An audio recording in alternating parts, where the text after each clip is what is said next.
Oyundун башкы өнөктөшү Нуркелди курулуш компаниясы. Нуркелди курулуш компаниясы ар бир адам жайлуу жашоого акылуу. Нуркелди курулуш компаниясы биздин клубдун мүчөлөрүн Байге фондун каржылап келе жатат. Учурдан пайдаланып, биз жалпы клубдун атынан Нуркелди курулуш компаниясынын эмгекчилерине ыраазычылык билдиребиз. Чоң рахмат. Студияда расмий өкүлү Бакыт мырза турат. Бакыт мырза, кош келипсиз. Өнөсө Бектурган мырза, сизден эки ооз сөз. Урматтуу алып баруучу, урматтуу билермандар, урматтуу телекөрүүчүлөр, биздин команда буюрса оюнга даяр. Ийгилик каалайм. Чоң рахмат, сиздерге да ийгилик. Команда каалоо тилек жана телекөрүүчүлөргө каалоо тилек айтуу үчүн Бакыт Ашир мырзага дагы эки ооз сөз берели. Билерман Ордонун таймашына кош келиңиздер. Нуркелди курулуш компаниясы ар дайым ушул жаштардын келечегине, жаштардын билимдүү, илимдүү болушуна салым кошот. Себеби ушул жаштар келечекти түзөт. Буюрса Нуркелди курулуш компаниясынын атынан сиздерге жана телекөрүүчүлөрдүн берилген суроолоруна биздин негизги байгелерибиз бар каралган. Оюнду кызуу, жакшы талкуу менен өткөрүңүздөр. Рахмат. Анда эмесе биз оюнду баштадык. Урматтуу телекөрүүчүлөр, оюнга жаңы кошулган болсоңуздар, экранда турган даректерге суроо жөнөтүүнү баштай берсеңиздер болот. Биздин дарегибиз Ош шаар Ленин көчөсү 330, ЛТР Билерман Ордого деп суроону жөнөтүңүздөр. Жоо менен кат аркылуу жана Инстаграмда Билерман_Ордо деп катталганбыз. Ал жерге сиздер катталып, анан бизге суроолор калтырыңыздар. Фейсбукта дагы Билерман Ордо жана Билерман чекеттеги күчүкчө mail чекетуру электрондук дарегибиз. Мына ушул даректерге биз суроолорду кабыл ала бермекчибиз. Анда эмесе биз оюнду баштадык. Эсеп монитордо 0-0 жана биринчи раундга старт беребиз. Биринчи раунд.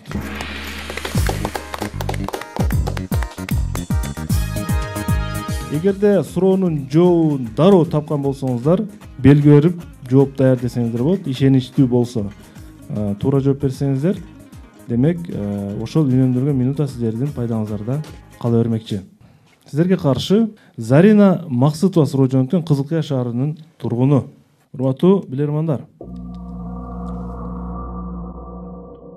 Мырзалар, мына студияда, командада басымдуу бөлүгү костюм кийип отурасыздар. Костюм бул мырзалардын салттуу кийими. Бирок эркектердин костюм кийүүсүндө бир эреже бар экен. Бул эми расмий эреже эмес, бирок көпчүлүгү ушул эрежени колдонушат экен да. Ал эрежелер мындайча аталат экен: кээде, дайыма жана эч качан деген түшүнүктөгү эрежелер экен. Муну ар дайым костюм кийип жүргөн мырзалар колдонушат экен. Урматтуу билермандар, ал эрежелер кайсы учурда колдонот костюм кийгенде? Кетти минута. Дайыма. Жандуу талкуу. Костюм кийгенде дайыма. Мисалы жок болуп койбу? Мындай деп атат да. Кээде дайыма, эч качан деп атат. Кээде дайыма. Кызылча багы эмес бар го. Бүктөлгөн ошол кээде кандай эме болсо, костюмдар жаңы заман бар. Эрежелерге карап. Эрежелерге карап, анан эгерде мындай жогорку жыйында же башка боло турган болсо, мындай маданий жыйында. Бирок биз азыр тагып атканда бабочкабызга да тиешеси болушу мүмкүн. Себеби галстук менен бабочка тагып атпайбызбы? Биз официалдуу кечелерге барганда, же болбосо бир официалдуу кечелерде отурганда, чогулуштарда отурганда сөзсүз галстук тагып чыгыш керек болот.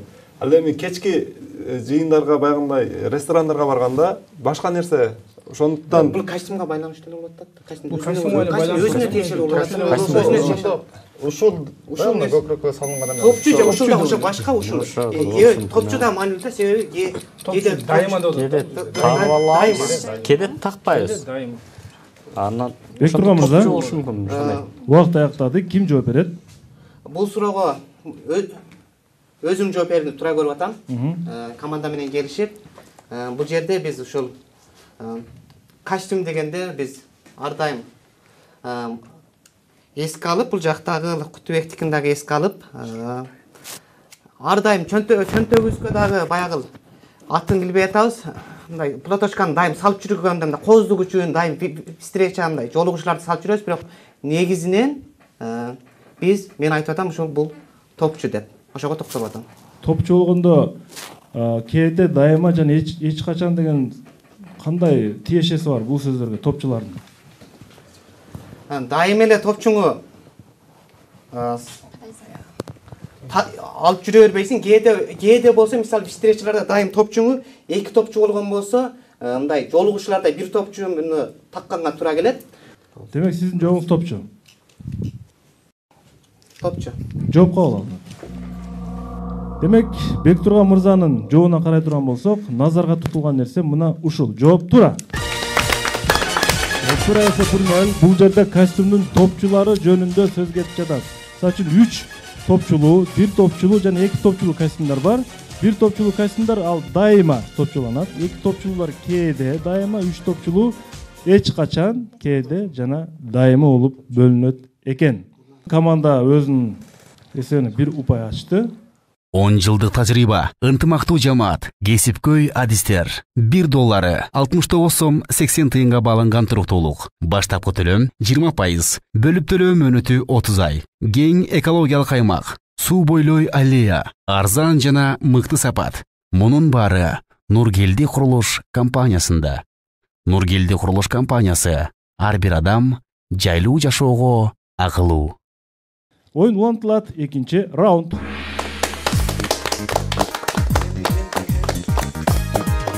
Бектурган мырза, өзүңүз топчу кадоодо кайсы бирин адат кылгансыз? Дайым топчуларыңа. Мен адат кылганым ушул ар дайым 2 топчу болгон болсо, ар дайым үстүндө бир гана топчуну топчулайм. Эмнеге дегенде мен ошол 2 топчу менен мындай баягы көпчүлүк интеллигенциянын өкүлү дейбизби, ар дайым үстүдө 1 топчуну гана топчулап жүрөм да. Демек сизде дайыма деген 1 топчу бар экен да? Экинчи раунд сиздерге каршы Бостонбек Бабаев суроо берет, Бишкек шаарынын тургуну. Ураттуу билермандар. Мониторго көңүл бурсаңыздар, сиздерге бул фото суроо жөнөтүптүр. Назарыңыздарга Барселонадагы үйлөрдүн көрүнүшүн сунуштаймын. Барселонада үйлөрдүн көрүнүшү. Бир ракурстан алганда мындай, дагы бир жакыныраактан алганда мындай. Барселонадагы Каса Бальо деген аталыштагы үйлөр булар. Бул үйлөр 1903-1906 жылдары Антонио Гаудинин эмгегинен алындык. Үйдүн чатыры ажыдаардын артына окшоп кетет. Чатырын карасаңыздар, ажыдаардын бир жонуна окшоп кетет, Ал эми балкондору кадимки таш бакага окшош кетет. Дуалдары деңиздеги толкундардай көрүнүштү калтырат. Кызыгы бул үйлөрдүн геометриясында түз сызыктар жок. Эми сиздерге суроо. Бул сүрөттөрдү жакшылап байкап, жергиликтүү элдер бул имаратка кандай ат бергенин таап бериңиздер. Минута кетти. Ажыдар, ажыдардын жону, ташбака, толкун. Эми ошол жерге түз сызык жок. Түз сызык жок. Не деген ат? Деңиздеги жаныбарлар кандай болот? Деңиздеги жаныбарлар. Мындай геометриялык фигуранын бир эмеси болушу мүмкүн да, мындай. Түз сызык жок деп атат. Демек жону, толкундар, анан ташбакалар мындай эмеде. Бир геометриялык фигуранын аты болушу мүмкүн да. Бул кайсыл жаныбар деп атат да? Жок, жаныбар дегенде үйдүн аталышын кандай аталыш берген ошону берген. Үйдүн аталышына. Барселона атканда может быть ушу ажыдар эмеспи дейм да. Балдар 1903-жылы, 1906-жылдар. Бак Барселона командасы түптөлгөн жылдарга такалбай дейм да. Ошон үчүн ошол мода болгонбу дейм да, ажыдардын немесичи. Барселонанын эмблемасына барбы? Жок. Андай нерсе жок. Монитордогу сүрөттү көбүрөөк карап талкууласаңыздар, илмек тапсаңыздар болот да. Бул үйдү жергиликтүү тургундар эмне деп ат коюп алган? Бул асыдагы жарган окшоп атабы? Арстандарга дагы окшоп атат, бирок ажыдарга дагы окшоп атат да. Бул ажыдарга дагы окшоп атат, о үстүчү мындай. Жок, мисалы мына балкондордун көздөрү, немелери, фигуралары көбүнчө ажыдарга окшоп атат. Ажыдары деген атты койгон. Ажыдарлардын үйү деппи? Эми сырты ташбака сууда узак жүргөнгө жашаган. окшош болот да, сырты Өтө сууда мындай курулуш жүргөнгө караман окшош узак болот. жашаган эмне? Может ташбака болот. Бирок ал вариантың жакшы. Ташбака. Бирок Үстү ташбаканын көздөрү окшойбу мынага? үстү жон. Мына беттери мисалы мына балкондогулары ташбаканын Бектурган мырза, убакыт бүттү. Ким жооп берет? Жамшит мырза. Жамшитбек. Урматтуу алып баруучу, бул сүрөттөрдөн биз байкасак болот. Менимче эми таштай бекем болсун деп, может быть, ошо кандай айтсам, ташбаканын элесинде аталышы мүмкүн. Мына балкондорго карагандачы. Түшүнүктүү. Демек, бул үйдү ташбака деп атап коюшат. Сиздин оюңузча, э? Жооп кабыл алыңыз. Мен туура жоопту айтам. Жергиликтүү тургундар бул үйдү сөөктөрдүн үйү деп аташат. Сөөк. Мына бул жерде карасаңыздар, сөөктөргө окшош, адамдын баш сөөгүнө окшоп кеткен жерлер бар, э? Дагы ар кандай сөөктөрдүн фигурасы бар. Бул үйдү сөөктөрдүн үйү деп аташат экен. Дом костей. Силерге каршы жооңуз туура эмес, жана эсеп 1-1. Телегөрүүчүлөр. Кетти турган Бостонбек Бабаев Бишкек шаарынын тургун бул суроосуна бирок уйкалышпай ээ болду Бостонбек мырза бул суроосу менен. Азыр мен телегөрүүчүлөр тарапка дагы эсепти ачамын. Эсеп болсо 1-1. Биздин оюн улантылат. 3-раунд.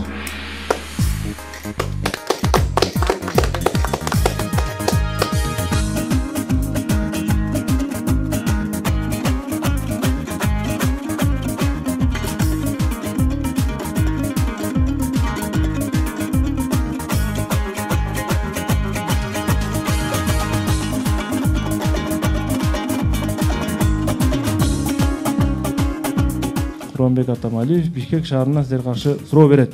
Эми бул телегөрүүчү сиздерге мындай суроо бериптир. Фото суроо. Бул телегөрүүчү жөнөткөн сиздерге фото суроону жөнөткөн. Урматтуу билермандар. Сиздер көрүп турган сүрөт Россия Федерациясынын Саратов шаарындагы 2012-жылдагы курулуштун бир бөлүгү. Демек бул жерде бир тосмо турат, э? Жалгыз бир тосмо турат. Сүрөттү жарыялаган автор Максим Майоров коомдогу коркунучтуу бир көрүнүштү эске алып, көп чекиттер, демек бир сөздүн орду калат, жазыңыздар, көп чекит белгилеңиздер дагы. Арналган эстелик, демек бир нерсеге арналган эстелик деп буну интернетке койгон. Аябай талкууга алынган бул сүрөт. Эми сиздерге суроо. Автор коомдогу кайсы көрүнүшкө арналган эстелик деп атаган бул сүрөттө эмне деп тема койгон кетип алып. Суучта болушу мүмкүн. Себеби Деңиздин жанында суунун жанында сүрөткө түшүм деп атып. Коркунучтуу көрүнүштү эске алып. Коркунучтуу көрүнүштө бирок талкуу жараткан деп аткан. Бирок бирилери шүткө коюп коюптур да. Мен айтканым ал жерге мындай да. Көпчүлүгү ал жерден сүрөткө түшүп аткан ошо деңиз, бирок коркунуч дегенде бирок Демек телефондо ошону Жок, мисалы сүрөткө түшкөнү барганда наркалыгын аркага кетип калышы мүмкүн да. Адам өмүрүн алып коюшу мүмкүн. Бир вариант болчу. Дагы вариант болсо айтып каласыздар дагы. ошол дайым чекесине мындай кеңири түшөт да, эркин түшөт да, чекесине баруудан. Анан Бирок көпүрө коркунучтуу салынса дегенди болушу мүмкүн. сөзгө маани берип, Көпүрө коркунучтуу эске алып деп. Бирок талкуу жараткан деп атат. Коркунучтуу бул эске алуу, мындай эс алуучу жердин да бир бөлүгү болуп эсептелинет экен. Себеби часть строения деп атат бул жерде. Курулуштун бөлүгү деп атат да. Ошол жерде жөн эс алып кетип алып эле жаш балдар да түшүп кетиши мүмкүн. Балким бул предупреждение жөн мындай коркунучтуу дегендин бул өтө бийик деңгээлдеги немеси да. Бир эле кача турат, көрсөтүп турат деп атат да, ошол айтып ушул атат. адамдар коркунучтуу демек ошол мүмкүн жакын басып кетип атып телефон чукулап азыр аябай мага ошондо түшүп кетчү да болгон болушу мүмкүн да. Мүмкүн ошого карап туруп мындай. Бирок мисалы Бирок бирөө эле Мисалы мындайынан жол келиши мүмкүн эмеспи? Машина келип прямой. жок, жалгыз гана. Жалгыз гана. Суицидти токтотот. Бектурган мырза. Биздин команданын атынан Фотого түшүн. Кутубек. Бул жерде ошо сүрөткө түшүү же селфи кылуу же ошо телефон чукулап Ушул жерден чектен ашып кетиши мүмкүн да. Ошол себептен мына бул сүрөттөн да көрсөк болот. Мына жаш балдар менен мына жакын линияда жүрөт да буларчы. Ошол баягы телефондон сүрөткө түшүү же чукулап барып түшүп кетүү үчүн ошол атайын эскертүү катары коюлган тосмо болушу мүмкүн. Келиңиздер, коомдогу көрүнүштүү коркунучтарды мындай санап көрөлү. Бектурган мырза. Коомдо эмне коркунучтуу? Мен башында айттым эле, суроо болгон мен суицидпи депчи, себеби ушул коомдогу бир эң чоң бир коркунуч болуп атат. Баягы Суицид, аракечтик. Дагы бүгүнкү күндөгү Кыргызстандагы өтө чоң көп көтөрүлүп аткан маселе кайсы? Саясий айдыңда. Бул эми коррупция. Мен туура жоопту айтам. Автор бул сүрөткө коррупцияга жана бюджеттик каражаттарды урдоого арналган эстелик деп ат койгон. Эмне үчүн? Автордун ою боюнча, коррупция жана бюджеттик каражаттар урдоонун натыйжасында тосмого деп бөлүнгөн акчадан ушул эле калган деп жарыялаган алчы. Саясий какчык делет. Анан бул маалымат чыккандан кийин интернет тармагында аябай көп талкуу болуп, Саратов шаарынын бийлиги, мэриясы бул публикацияга жооп катары курулуштун кандай көрүнөрүн билүү үчүн атайын бирөөнү коюп көргөн болчук деген жоопту берген. Суроо ээси Курбанбек Аматалиев Чыгышта шаар тургуну акчада укчуга ээ болду.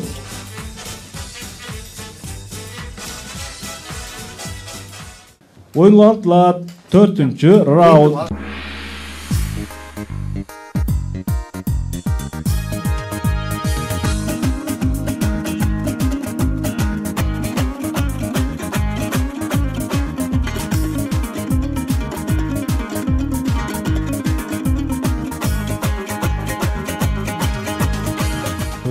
Сіздерге каршы Эралы Эгембердиев суроо берет. Ош шаарынын тургуну. Эралы Эгембердиев мырза сүрөттү жооп бирок силерге каршы. Урматтуу билермандар. Билесиздер, Lego компаниясы түрдүү конструкцияларды иштеп чыгарат. Lego бул баягы ар кандай майда курулуштар, дагы бир топ ушундай фигуралар. Алардын ичинен Жылдыздар согушу аттуу фильмдеги Джабба Хаттанын сарайынын конструкциясын дагы иштеп чыгарышкан. Кызыгы, компаниянын дал ушул конструкциясына 2013-жылы түрк коомчулугу өздөрүнүн нааразычылыгын билдиришет.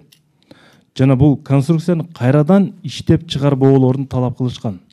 Ал сиздерге ошол түрк коомчулугунун капа болгон конструкцияны мен сиздерге азыр сунуштайм. Мына ушул конструкция Легодон куралган. Урматтуу билермандар, сиздерге суроо. Эмне үчүн мына ушундай конструкциядагы Лего оюндарына түрк коомчулугу нааразычылык билдиришкен? Кетти минута. Урматтуу алып баруучу. Жооп даяр. Ким жооп берет? Бул мындай болушу мүмкүн. Бүгүнкү күндөгү баягы бизде Каба бар да. Исламда ошол биздин ыйык жерибиз ошол Мекке, Медина деп коет, Каба. Анан бул мечит форматында дагы болуп калган. Мындайча айтканда, биз ошол ислам динин тутунган адамдар сыйынчу жер катары колдонулган жерди бул конструкция кылып иштеп чыгарган деп ойлойбуз. Ошон үчүн нааразы болгон дейсиз. Нааразы болгон. Түшүнүктүү. Жооңуз Тура.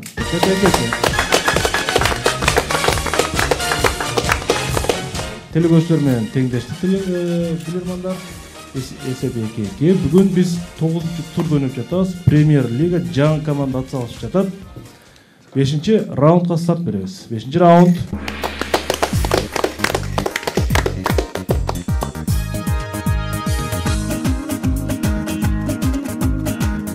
Сегизинчи тур Миржан Сыдыгалиев Бишкек шаарынан келген команданын оюнун өткөн жума көрдүңүздөр, бирок Тилекке каршы команда өтө чоң айырма менен жеңилип кетти. Булар эми ушунун менен кышкы серияларда кайрадан дагы бир жолу атсалышат. Андан кийин команданын абалы билинет. Асылбек Камчыбеков Кызылкыя шаарынан силерге каршы суроо берет. Суроо көңүл бурабыз. 1922-жылы генерал Чарльз Брюс бүгүнкү күнгө чейинки эң ири Эверест экспедициясын уюштурган. Ошол кездеги эң чоң экспедиция болгон экен. Мен ошол команда экспедициянын бир сүрөтүн, документалдык сүрөтүн алып коем, маалымат катары эле жөн эле. Мына ушул экспедиция экен. Суроо көңүл бурабыз. Экспедициянын курамына 160 жакын адам кирген. Негизги экипаж, гид, жүк ташуучулар. Экспедиция үчүн көптөгөн кычкылтек бактары, ири көлөмдөгү азык-түлүктөр, уктоочу баштыктар, газ плиталары, суусундуктар бар термос жана түрдүү чатырлар сатылып алынган. Кызыгы керектелүүчү жабдыктардын катарында кара чатыр дагы болгон. Кадимки кара зонтик. Урматтуу билермандар. Кара чатыр, кол чатыр. Чарльз Брюска эмне үчүн керек болгон? Кетти минута. Эмне үчүн кара? Эверестке чыгып атат. Тоо боз болуп атат да. Эверест Джомолунга деп дүйнөдө эң чоң. Ол чатырлар эгерде ошол Кара көзгө урунду болгон үчүн болушу мүмкүн, да? Көзгө урунду болгон үчүн ачып көрсөткөндө сигнал бере турган болгондо ошону ачкан да зонтиктечи менимче. Кара көзгө урунду болгон. Өзү ак анан кара эми. Мына тоонун арасында көрүнгөнү может. Менимче ошондой деп ойлодум. Анан тем более капитан болгон да. Фотоаппаратка сөткө түшүш үчүн, камерага алыш үчүн, элди эстекте калыш үчүн Үстү кар. Чатыр жок. Фотоаппараттын өзүнө чатыр колдонгон, балким ошол болушу мүмкүн. Фотоаппараттын өзүнө сүрөттү караңыз. чокуга чыгып кетип атканда, бирок ал узакка жеткиде деп аткан мүмкүн ошо экспедиция учурунда мындай бир кырсыктар болгондугу үчүн ошо кара чатырды ошол немеге баягы мүмкүн кандай максатта колдонуш мүмкүн? Ошол өтүп кеткен болсо ошонун үстүнө эле ошол жерде коюп туруп белгилеп койгон эмеспи? Бир вариант. Ал үстүгө жетиш үчүн дагы өтө мындайча айтканда кыйынчылык болгон да. Азыктар деп атат, мына жерде эмне дейт? Кара кол чатыр экен. Кара кол чатырга токтоп атат да. Бектурган мырза, убакыт аяктады. Ким жооп берет? Бул суроого өзүм жооп берүүгө аракет кылайын. Бул 1922-жылы ошол чоң бир экспедиция уюштурулуп атат. Буга деген 160 адамга жакын деп атат. Анан азыктар, кол чатырлар, анан эң негизгиси ошо кара чатырга токтоло турган болсок, Кара кол чатыр. Кара кол чатырга токтоло турган болсок, ошол жерде ошол мүмкүн баардыгы эле кээ бирлөр ошого чыгууда бир ден соолугуна байланыштуу бул дүйнөдөн өтүп кетиши мүмкүн. Эгерде өтүп кеткен болсо, ошол кара кол чатырлар мүмкүн ошолордун өлгөн жеринде дейбизби, ошолорго мындай белги катары ошол үстүндө баягы көңүл мындай коюлган деген. Жалпы сөз менен жеткизе албайт, ошондой коюлуп кала берген да. Белги катарыбы? Ошо белги катары. Жооп кабыл алынат. Караңыздар, Эверест, айлана чөйрө аппак кар, мөңгү. Сөзсүз түрдө мен туура жопто айтып атам. Мына бул ошол фото сүрөттүн өзү сиздерге бир илмек болчу.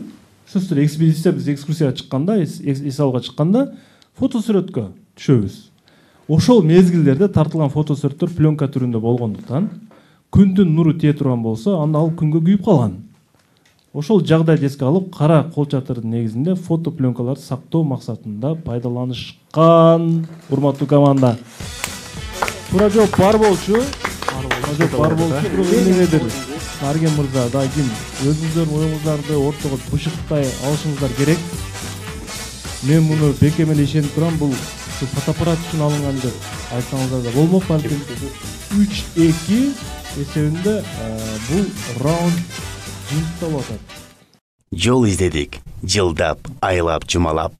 Максаты бар кеме көлдө сөз алат. Кубат алып жолго чыкты Нургелди. Курабыз деп, көрктүү, жайлуу имарат. Нургелди курулуш компаниясы. Ар бир адам жайлуу жашоого акылуу. 6-чы раундга старт беребиз.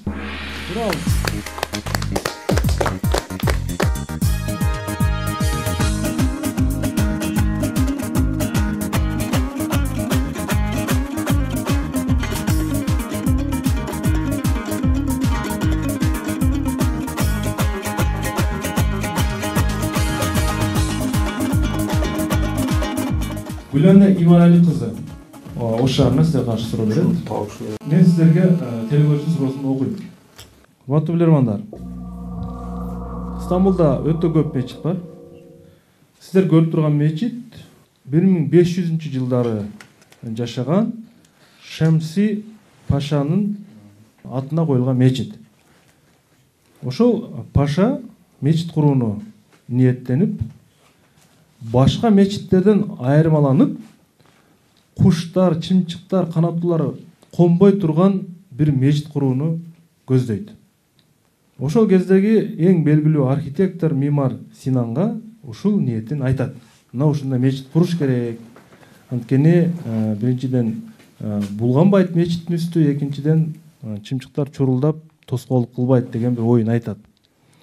Мимар Синан Шамси Паша айткан мечитти бир жерди тандап, мына ушул жерди, мына сиздер көрүп турган ошол мечит ушул жерге курат. Архитектор болгондуктан ошол кездеги эң белгилүү адистерди топтоп ушул мечитти салган. Караңыздар, куш конбош керек деген, канаттуу конбош керек деген. Канаттуу кандай жерге конбойт, кандай абалга конбойт, ойлонуңуздар. Ушул күнгө чейин бул мечитке бир да канаттуу конбойт.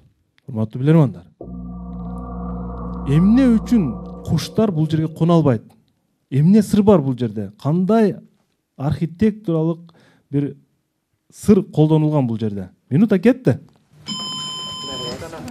Деңиздин жанында курулгандыгы турат окшойт дейм, а?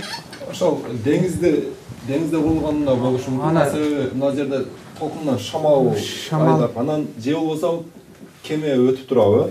Кеменин баягы звугу чыкканда чымчыктар үркүп деңиз бул жерде деңиз болот. Деңиз ошо сүрөттүн жанында ошо деңиз турат, ошого дагы бир эле ойго эмес, дагы кошумча эмнеге койбойт? Мүмкүн анан үстүндөгүсү сыйдаң болушу мүмкүн. Жок, аны айтайын десек өзү негизи качан эме дин эмес пайда болсоң, ислам чиркөөлөрүнө колдонуп келишкен тегиз жабылгандыр. Бардыгын азыр мындай бул фигура келтирген дейин десек, азыр бүт бардык эле фигура деле коноттоп атпайбы? Бир ошол конгондо мисалы тиникеби эмне болуп атат деген сыяктуу да, ошондой ысык, эгерде куштар ошол бир ысыктыктан же шамал болгондуктан же толкундун же ушундай сыяктуу да, азыр бир эле мисалы деңизде кону ошого такалып турат. Дагы кандай идеялар бар? Кыры жок болгондо дагы баягы сыйгаланып түшүп кетиши үчүн кона албаса керек. Же болбосо ысыктыктан путу күйүшү мүмкүн. Күндүн таасири, шамалдын таасири, путу күйүшү мүмкүн же ысыктыктан. Архитектуралык неме деп атпайбы бул жерде? Деңиз менен жаратылыштын шамал ошол. Бул жакшы вариант болушу мүмкүн, ошо ысыктыктанчы. Ысыктыктан баягы чымчыктар үстүнө кона албайт. Бирок 4 мезгилди эске алгандачы. Бирок 4 мезгилди эске ала турган болгондо асланда эми деңиз деңиздин четинде тура эле шамал болушу да мүмкүн. Бул суроого команданын атынан Арген. Урматтуу алып баруучу, биз ошол команданын негизинен бул идеянын баардыгы командадан чыкты. Негизинен архитектор бир строение салып жатканда сөзсүз түрдө ошол жайгашкан жерине эгерде особый ушундай неме калуу тилек болгондо, өзгөчө калуу тилектер менен болгондо сөзсүз түрдө ошол жайгашкан жерине көңүл бурулат, ысыкка, аба ырайга, жерге көңүл бурулат да. Бул жерде негизинен биздин жобубуз ошол деңиздин боюнда негизинен чымчыктар аз кирет. Андан кийин шамалга да көңүл бурган. Бир моментте бул эми ушундай жайгашкан жерде болуп калды да. Шамал эмнесине көңүл бурган? Шамалдын тездигине көбүрөөк шамалга басым жасап атабыз. Команданын буйругунча. Шамалга жооп кабыл алды. Мен туура жоопду айтам. Толкун болуп, шамалдын толкуну экен да. Шамалдардын мындай бири-бирине мындай тогошкон жерлери болот да. Түндүктөн, түштүктөн, батыштан, чыгыштан келген шамалдын бири-бирине кагышкан, тогошкон жерлеринде ошол аймакка, ошол зонага дейбизби, канаттуулар тура албайт экен да. Канаттуу андай жерден качат экен. Анткени шамал бир багытта болбойт ал жердечи. Мына ушул Шамси Пашанын максаты, ниети ошондой болгондугу үчүн архитекторлор, адистер изилденип отуруп, куш кайсы жерге конбойт деп отуруп, мына ушул жерди тандашкан. Бул жерде шамалдар бардык багыттан, түндүк, түштүк жактан дагы келип тогошкондугу үчүн дагы канаттуулар бул жерде коно албайт. Негизинен жообуңуз канаттандырарлык. 3 эсе жооп. Командага ыйгарабыз, туура негизинен. Шамалдын тогошкон жери. Кайрадан теле көрсөтөн команда теңдешип атат. 7 раундка старт беребиз. 7 раунд.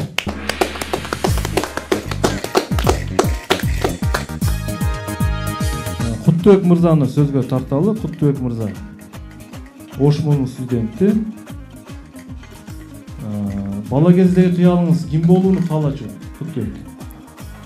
Бала кезде эң болгон деген туялым азыркы Кыргызстандагы атактуу тарыхчылар Кыяс Атарыч деп тарыхчы болом. Негизи Кыяс Атарыч деп болом дечим. Белгилүү тарыхчы болууну ниет кылгансыз, э? Өзүңүз деле тарых хадиси боюнча окуп атасыз да? Ооба. 4-курста окудум. Жакшы. Тарыхты билүү өтө жакшы. Биздин өнөктөшүбүз Актив дизайн, полиграфия жана жарнак борборунан сиздерге суроо берилет. Биздин пайгамбарыбыз Мухаммед саллаллаху алейхи вассаламдын өмүр таржымалында бир топ белгилүү окуялар бар. Аны көпчүлүгүбүз окуп чыкканбыз. Мына ошол өмүр жолунда Худайбия тынчтык келишими деген окуя бар. Худайбиядагы тынчтык келишими. Ошол келишимде 3 маселе каралган. Урматтуу билермандар. Мен сиздерге 3 вариантты айтамын. Үчөөнүн бирөөсүндө туура жооп болот. Демек, Худайбия тынчтык келишиминде мусулмандар менен бутпарастар 10 жыл согушушпайт деген маселе каралышы мүмкүн. Араб уулдарынын каалаганы мусулмандарга же бутпарастарга биригүүдө эркин болот деген маселе каралышы мүмкүн. Жана мусулмандар каалаган учурда Меккеге келип, Каабаны тооп кыла алышат деген маселе каралышы мүмкүн. Сиздер ушул үчөөнүн бирөөсүн табышыңыздар керек. Ушул жерде туура жообу бар. Урматтуу билермандар. Убакыт кетти. Талкуулайды сен Худайбия келишиминде мындай болот. Эми Кааба киргизбей тооп кылган киргизбей коет, ошондо 10 жылга согушпай келишим түзүлөт. Бул Фатих деп коет, ошол сүрөт чүргөн. Фатих сүрөсү чүргөн. Бул эмедеги Ухуд эмедеги согуштан дагы жогору турган келишим деп айтат. Ошондо мусулмандар бири-бирине 10 жылга келишпей эме болот дагы. Адам эгерде өткөн адамды бири-биринге алмаштырат, тооп кылууга канча бир убакыттан кийин уруксат берген. Бул жерде мусулмандар менен бутпарастар бири-бирине мындай кол салышпоого 10 жылга келишим түзүлгөн да. Ошондо Мухаммед пайгамбар Меккеде өзүнүн күчүн топтогондо ушу Худайбия тынчтык келишими болот да бул. Биринчи суроо. Биринчи вариант. Ошол да. 10 жылдын ичинде бул күчүн аябай жогору топтогонго жетишкен жана Меккени басып алууга чоң күч берген. Ошол. Болду, эмне болот болсо. Үчүнчүсү туура негизинен. Себеби дегенде ошол жылга гана уруксат берилет. Ошол баягы кире албай келет. Себеби ошол жерде эле чачын алышып, негизи ошол кетет. Ооба, бирок үчүнчүсү туура деп ойлойм. Себеби дегенде Меккеге 10 жыл келбей жүрө албайт мусулмандар. Меккеге сөзсүз түрдө 1 жылда жол келишет. Ошондо эмнеге ошенткен деген Умар айтат да, мен эгерде болгондо, эгерде ошол жерде мен ойлогон адам болгондо мен ошого кошулуп кетмекмин дейт. Меккеге кире албаганым үчүн деп ошол сөзүн айткан. Себеби 10 жыл күткөнгө аргасыз болгон. Убакыт Бектурган мырза, ким жооп берет? Бул суроо окулуп атканда эле ошол өзүмдө ошол биринчи суроого өзүм жооп берейин. Биринчиси деп туура жообу биринчиси. Мусулмандар менен бутпарастардын 10 жыл согушпашыбы? Ооба. Демек сиз биринчи вариантты туура деп эсептейсиз. Ооба. Жооп кабыл алынат. Мен туура жоопту айтам. Вариантты Куттубек мырза бир топ мисалдар менен тастаганга аракет кылды. Мен туура жоопту айтам. Туура жообу араб уулдарынын каалаганы, арабтардын каалаганы же мусулмандарга же бутпарастарга бириге алса болот деген келишим болгон. Худайбия келишиминде айрым сахабалар пайгамбарыбызга капа да болушкан башында. Неге мындай келишим түздүңүз депчи. Бирок Умар, Абу Бакыр азиреттери пайгамбар билүүчү деп кийин пайгамбарыбыз өтө туура чечим кабыл алганын ынанышат да. Демек, ушундай эркин кааласаңар мусулман болгула, кааласаңар бутпарастар менен жүрө бергиле арабтарга деп туруп ушундай жарыя келишимдин эң маселеси ушул жерде болуп атат, урматтуу билем. 10 жыл согушуу жөнүндө эки тарап тең эле ал баягы жоопкерчилик заман болуп атпайбы? 10 жыл согушпай калышы таптакыр мүмкүн эмес болчу. Таптакыр мүмкүн эмес болчу. Жооп туура эмес болуп калды. Серебрячы бир упай алдыга чыкты сиз дизайн суроосу менен. Жана оюн улантылат. 8-чи раунд. 8-чи раунд.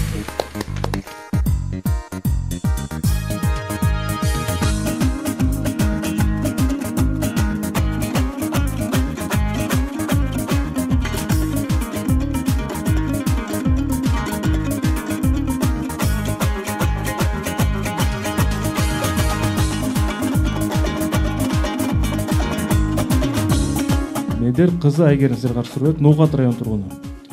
Ноокат районунун тургуну. Урматтуу билермандар, жакында бир кызыктуу кинофильмди көрүп калдым дейт. Ал фильмде бир кылмышкерлердин тобу өздөрүнүн жасаган кылмыштарын жашыруу максатында адам өлтүрүү иштерин деңиз саякатына чыккан мезгилде гана аткарышкан экен. Ар дайым адамдардын жансыз денелери түндүк жактан табылат. Бирок алардын өлүмүнө себепкер болгон кылмыш издери табылбай келет. Урматтуу билермандар, андай болсо кылмышкерлер адам өлтүрүүдө кандай көрүнбөс куралды пайдаланышы мүмкүн? Көрүнбөс деген тырнакчанын ичинде. Кетти минута. Курал кандай көрүнбөс курал? Деңизге салышат да. Деңиз түтүрүп эле ишкен ба? Деңиз саякатына чыгып туруп эле. Анан эмне из табылбайт да башка эмне из? Дымчуктук турат ошо. Ошол эки эле из эле табылат экен да, башка курал чыкканда может быть ошо деңиз саякатына адамдарды өлтүрүү үчүн биринчи деңиз саякатына чыгышат экен, туурабы? Деңизде суда из байкалат. Анан ал жак эң негизги түндүк жакта экен, бирок ал кылмышкерлер эч качан байкалбайт экен да. Аны бир куралго мисалы бычак менен кылса, кол менен кылса, бул чөктүрө сууга эле чөктүрүшөт окшойт. Бул ошо сууга чөктүрөт да, суунун агымы боюнча өлүк түндүк жактан чыгып калат да. Ошо мисалы ошол жакта баягы жыртык жаныбарлар жок да. Жок, ал мисалы суунун агымы дей турган болсок, деңиз дей турган болсок, бир жактан агып келген болсо, алар башына барат да, өлтүрөт да, ал агыптын суунун агымы менен келип бул жакка түндүк жакка түшүп калса, ошондо табылбай калабы деген ой болуп атат да. Ол да жакшы вариант да. Башка кандай вариант? Башка дагы кандай варианттар бар мисалы? Бул менин вариант, менин оюм да эми. Дагы, Бектурган мырза, ким жооп берет? биз жардамды ордодон алалы деди, урматтуу алып баруучу. Эми ордо бүгүн дүпүрөгөн ордо жок. Бирок дүпүрөгөн ордо жок болсо дагы Семетей турат, бул жерде Илгиз турат. Андай 20 секундда кетти. Жардам бергиле. Муз болот да булчу. Баягы кырдуу муздар бар да, бар өлтүрөт. Өлтүргөндөн кийин баягы манжайызды алыш керек да, муз эрип кетет. Суунун агымы менен түндүк тарапта дегенден кийин Муз океан болду, муз океан болду. Музда бош ала турат. курал деп атат да, ошол көрүнбөс курал деп. көрүнбөс курал. Сиздин вариант. Убакыт бүттү.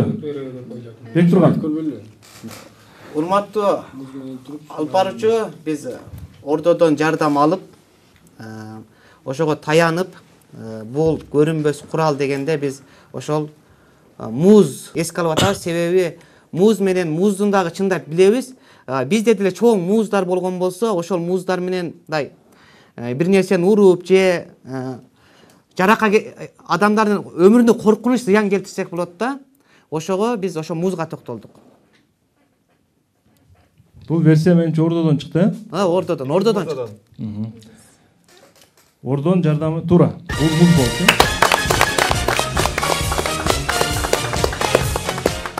Эсеп 4-4. Минутубуз бар, а?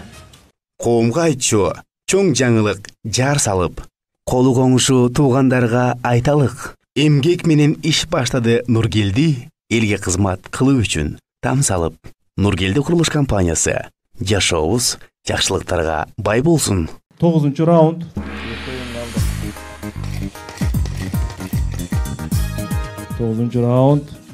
Түндүк деген сөз айтылып атат, урматтуу билермандар. Түндүк. Эмне үчүн түндүктөн табылып калат? Эмне үчүн көрүнбөс курал? Илмектер ушул жерлерде да. Ошон үчүн ар бир сөзгө маани бериш керек да, ар бир сөзгө. 9-чу раунд сиздерге каршы Жазгүл Дөөлөтова суроо берет, Бишкек шаарынын тургуну. Телекөрүүчү сиздерге төмөнкүдөй фото сүрөттү жөнөткөн, урматтуу билермандар. Урматтуу команда. Бул имарат Стамбулда жайгашкан. Бирок сиздер көрүп турган бул көрүнүш эмнени түшүндүрөт? Эмне үчүн мындай көрүнүштө туфлилерди жайгаштырып коюшкан? Кетти минута. Стамбулда архитектуралык жактан үйлөр мына Стамбулда ошол өтө бийик курулган. Ошол имараттын дагы бир анамнал туфлилер, бир айнектер сыяктуу. Стамбулдан бут кийим чыгаруучу деле нерселер бар да, балким ошо фабриканын бирөөсүдүр. Может, ошо фабрика деп рекламалоо, дүйнөгө таанытуу максатында деген тур. Жалаң аялдардын туфлилери, жалаң аялдардын туфлилери. Мисалы багы эмеге кирип калсачы. Мечиттерге Бул өз үйүбү? Мына үйгө Жок, бул нени рекламалап атат? Бул чоң здание, бул чоң. Фирманын эле рекламасы окшойт да. Кийим чыгаруучу. Же ол болсо ошол мына арнасыз айткандай ошол ишкана да. Туфли чыгарып бут кийим чыгарышкана же рекламасы. Именно Стамбул. Эгерде саякатка бара турган болсо, эгерде муну бут мына кире турган жер болуп калса, муну бут кийимди табыш кыйын болуп калат да, мынча бут кийимдичи. Мындай калдыктарын карабайлы, үстүртөн сүрөт кандай чыгат? Мындай караганда. мындай эме алганда Бирок баягы азыр бизде билесиңерби, ушундай кылып атат да, мына маркетинг жактан үзгүнү коюп коет дагы, бул жака койсо, баягы көптөй көрүнүп атат да, көп көргөзүү максатында бул. тура эле мына Реклама вариантта да көрүнүшү мүмкүн булчу. Мына үй сүрөт болушу деле мүмкүн. Мына ал жагы ошол домдун демеси болушу мүмкүн. Мына ал жагы күзгү дейм да, мына экинчи жагычы. Арген. Экинчи жагы күзгү эмеспи дейм да. Анан эми буну баягы ошо реклама кылыш үчүн Отуруңуз, жанышыбыз отуруңуз. Убакыт бүттү. Бектурган. Айда жок. Айда. Бул ошол бут кийимдерди чыгаруучу фирманын жарыясы деп ойлоп турабыз. Жооп кабыл алынат. Мен эми туура жоопту айтайын. Бул жерде 440 жуп болгондо дагы кара түстүү туфлилер турат. Кара такалуу, кара түстүү. Да байкап көрсөңүздөр, ак түстүү жок. Эмне үчүн кара түстүү болушу мүмкүн деген суроо ойлондуруш керек эле сиздерди. Түрк сүрөтчүсү бул 440 жуп кара такалуу туфлилерди Стамбулдун бир бийик имаратына илип чыккан атайын. Анткени 2018-жылы 440 аял күйөөлөрү тарабынан курбандыкка айланып калганда, өлтүрүлгөнү бар арасында, жоголгону бар. Бүткүл дүйнөлүк коомчулуктун назарын өзүнө буруу үчүн, ушул маселеге буруу үчүн художник ушинтип илип чыккан. Теке каршы сиздердин жооңуздар туран сүрүп калды. Жана суроо ээси Жазгул Дөөлөтөн куттуктайбыз. Эсеп болсо 5-4. Телегөрчүлөр тарапка раунд. 10-чу раунд.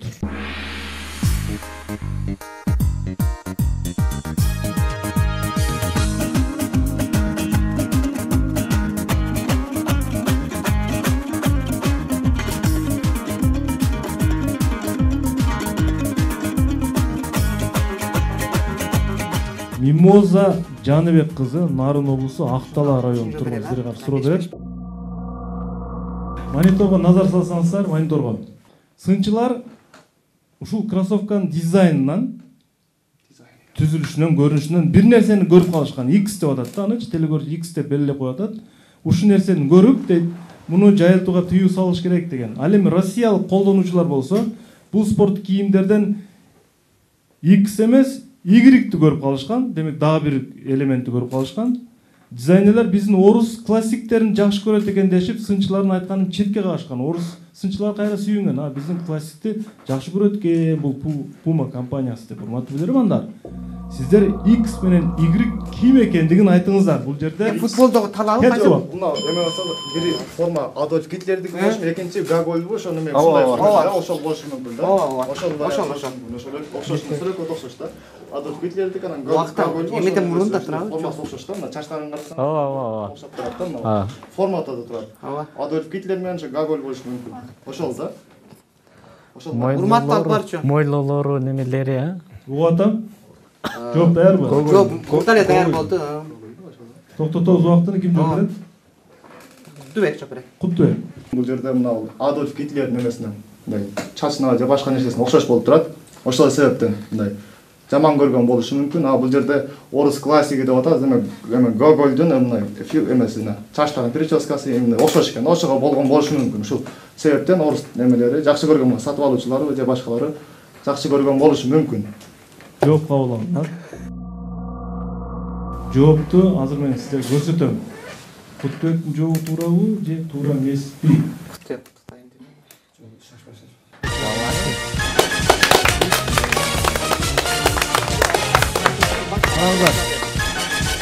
Кроссовканын дизайнынан Гитлердин мурутун, чачын, ошондой эле Гогольдун дагы бир прическасын, муруттарын окшотушкан.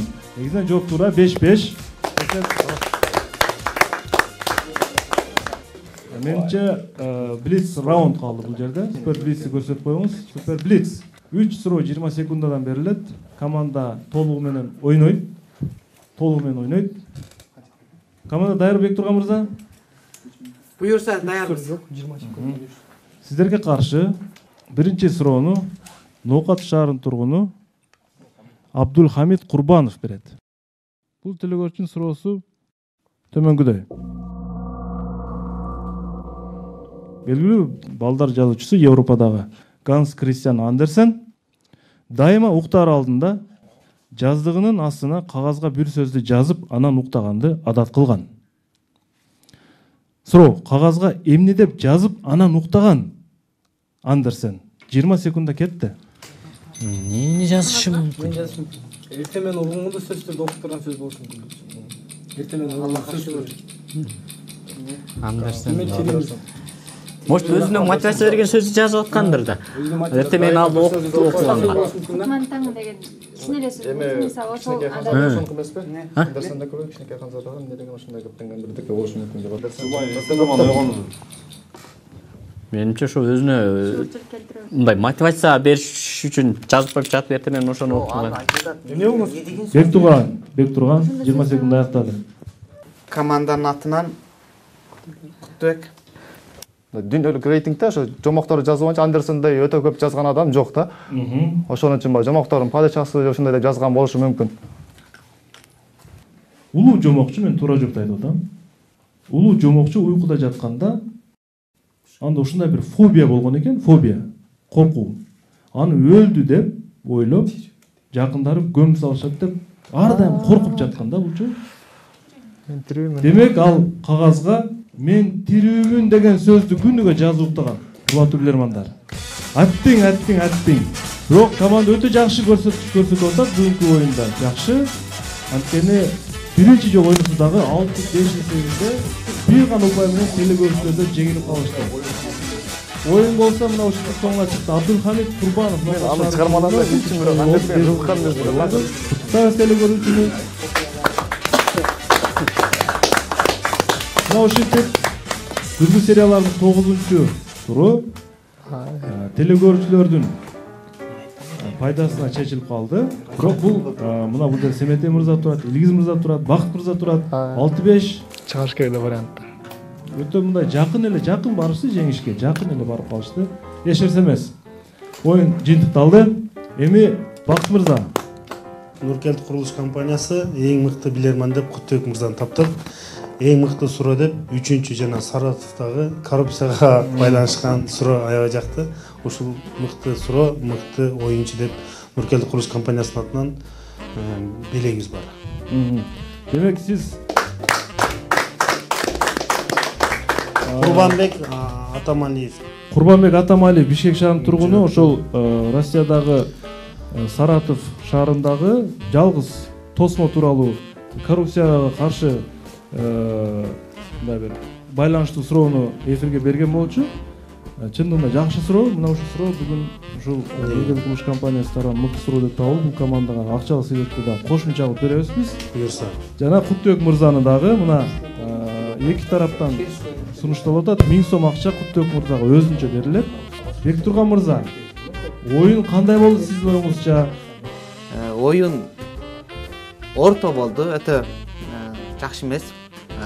Ал эми эң мыкты суроо деп биз жанагыл 1903-жылдагы ушул ажыдаарлар жанагыл Сөөк ошол сүрөттөгү эмне деп аташканда ошо сөөктүн үйлөрдү ошону бааладык. Барселонадагы сөөктөрдүн үйү деген сөөктөрдүн үйү ошол. Команданын ою боюнча мыкты суроо деп табылыптыр. Менде дагы бир кошумча маалымат бар. Биздин ар дайымкы телекөрүүчүбүз ол учурда Россияда эмгектенип жатат. Кесиби боюнча хирург Муратбек Кадыров деген биздин телекөрүүчүбүз, күйөрманыбыз ар дайым ушул оюнга аз да болсо белек берип турайын деди. Бул мыкты оюнчуга жана мыкты суроого деп. Демек, бүгүнкү оюнда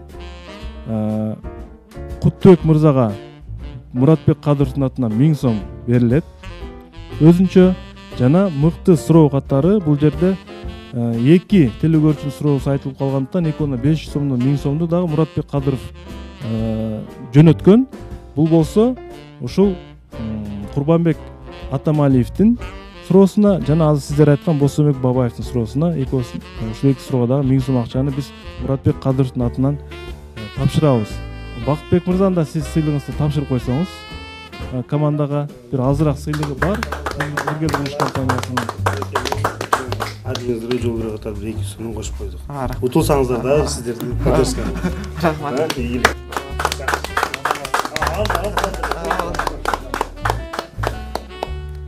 Куттубек мырза, мына Муратбек Кадыровдун 1000 сом сыйлыгын кабыл алып коюңуз. Мыкты оюнчу болдуңуз. Рахмат. Биздин башкы өнөктөшүбүз Нуркет курулуш компанияга ыраазылык билдиребиз. Семетем мырза, сизге чоң рахмат. Биздин техникалык топко да чоң рахмат. Урматтуу телекөрүүчүлөр, биздин оюнга суроо жөнөтүүнү улантып бергиңиздер. Биздин директор ар дайым иштейт. Ош шаар Ленин көчөсү 330. Ал эми Инстаграмда болсо Билерман сызыкча ордо деген баракчасы катталып суроо калтырыңыздар. Билеги күчтүү бирди жыгат, билими күчтүү миңди жыгат. Кайрадан көрүшкөнчө, ассалому алейкум.